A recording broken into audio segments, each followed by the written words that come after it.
After enduring its worst trading year in history and being down well over 52% in less than a year, Alibaba stock has grabbed the attention of almost every single investor on this planet as the uncertainty around China continues to loom. Even after posting huge rallies and record big green days, Alibaba's stock price has found a way to consistently trap long-term investors and continue to go down in value all year. But with the long-awaited conclusion of the Didi IPO saga, Baba's amazing Q3 earnings report, and Alibaba's all-new e-commerce business reshuffle, I believe that this stock is gearing up to rebound from this year's mess even quicker and much stronger than most people actually expect. In this video, I'm going to go over the big breakthrough news that came out for Alibaba stock just this week, whether or not there is a serious risk for this company to get delisted from the US markets, and when the stock could finally start rebounding to its all-time highs. But before we get into it, guys, make sure to drop me a thumbs up and hit that subscribe button if you haven't already. I want to start off by understanding why Didi's new IPO news could actually be a bullish thing for Baba and other Chinese stocks in the long term. You see, ever since Didi went IPO in June or July of this year, Chinese regulators really did not want this company to actually go public in the US markets. There's multiple reasons why China does not want Didi to actually go IPO in the US markets, but the biggest reason is the fact that there's a lot of privacy concerns as to whether or not China's consumer data could actually be leaked by Didi's app. And when US investors are auditing the business financials and all the activity of Didi and their company, there could be some of that data being leaked. And essentially that data privacy concern is the main reason why Didi was being forced by the Chinese government to not go public. However, as you all know, Didi actually did not end up listening to the Chinese government and went ahead with the initial public offering regardless. And we all know when the IPO actually happened, we had this huge amount of influx of fear around the Chinese government as we saw all these media articles, all these press releases come out as to how the Chinese government is pressurizing Didi to potentially delist its stock price. That whole drama started in July or June of this year, and ever since that we've seen Alibaba's stock price go down well over 20 to 30%. So it's safe to say that Didi had a very big effect on what investors perceive Chinese companies to actually be. However, we all know for a fact that China really does not hate Alibaba. We've not seen any news come out for Alibaba for it to potentially get delisted by Chinese regulators. The entire focus has been on Didi and its IPO because of all that data privacy concerns. On top of that, we saw a very big overreaction to the downside by US investors after Alibaba reported some very good earnings back in November. As you can see, Alibaba's total revenue grew by over 30% in the third quarter, and their Chinese e-commerce business grew by almost 30%. And if you pair that with the fact that their computing and their international e-commerce business grew even faster at well over 33 and 34%, makes Alibaba's business fundamentals extremely good. But as you might have seen in the headlines, Alibaba did end up missing some analyst revenue estimates by well over 2 to 3%, which is really minimal for a company that's growing at such a fast rate. What a lot of US analysts are not pricing in is the fact that China's economy is not actually recovering as quick as the United States is, which is the biggest reason for why Alibaba's revenue ended up missing most of US analyst estimates. You see, unlike the United States, there's not an infinite amount of stimulus that the Chinese government wants to throw into their economy, which is why their growth out of the pandemic has been much slower than the United States is. As a result, I think that a lot of US analysts were comparing Amazon and that company's growth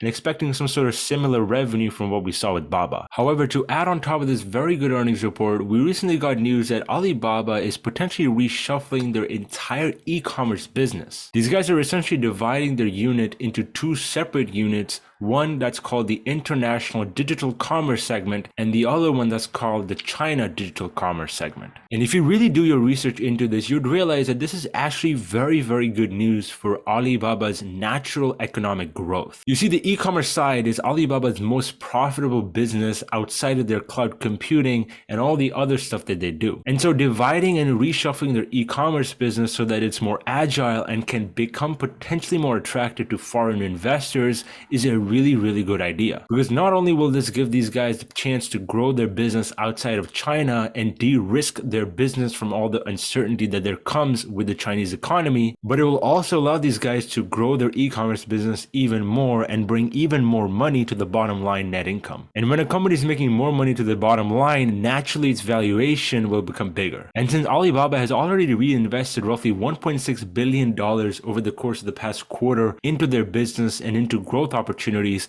I expect this brand new news to play a big role in the rebound of this stock. Because overall, I see this news allowing Alibaba to unlock even more synergies with foreign businesses in the US and in Europe. And given the fact that Alibaba is the largest e-commerce company in the entire world by volume, would definitely make it very attractive for a lot of other companies outside of China to work with. Now, obviously, no Alibaba video would be complete without addressing the big elephant in the room, which is what is the potential of this stock actually getting delisted from the American Stock Exchange. Now, obviously, ever since Didi initially filed for its IPO, we've seen a lot of pressure from Chinese governments to delist that specific company. However, you need to keep in mind that there has been no pressure for any other Chinese company outside of Didi to delist. The only thing that's happened is that the US media and foreign media have really pushed this narrative that China wants every single one of its tech companies in the US to delist. However, that's simply not the case. You see, China really does need a lot of US investors' money to fuel their own technology goals in becoming a leader in the tech market and not only being the leader in the labor market. And because of this, if Alibaba's stock is delisted from the New York Stock Exchange, there could be a major severance in the relationship between Chinese and US investors. And I definitely don't think that the Chinese government would definitely want that to happen,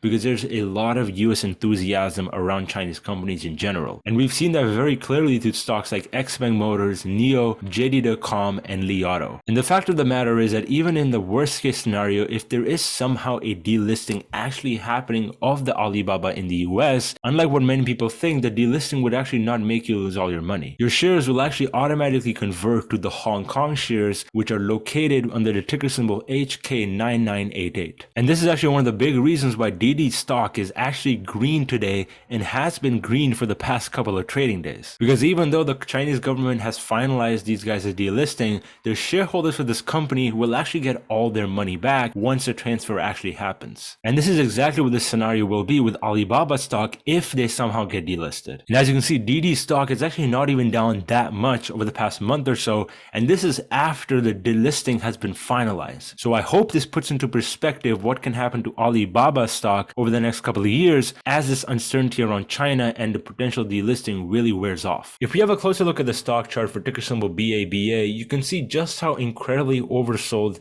this stock has been over the past year or so. As you can see, after the IPO for the stock happened in 2014, the stock has been on an absolutely insane run over the past 5 to 6 years as this business has continued to grow and grow rapidly. To really establish a long-term uptrend on this stock, we need to get above this 50-day moving average and then follow that up with a big move above this 200-day moving average, which is sitting around $194. As you can see, after the earnings report on November 17th, we had this incredibly big gap down, which essentially sent the stock from around the 160 to 170 region all the way to hit a low of around $108, which really goes to show the overreaction the stock is going through right now. And as you can see on the weekly time frame, the 200-day and the 50-day moving average are also sitting right around that $200 level, which means that if we get above this $200 resistance area, we could see a very big move to well over $270 on the stock very, very soon. However, as a long-term investor, I definitely can't resist buying shares underneath this $120 level that we've been over the past week or so,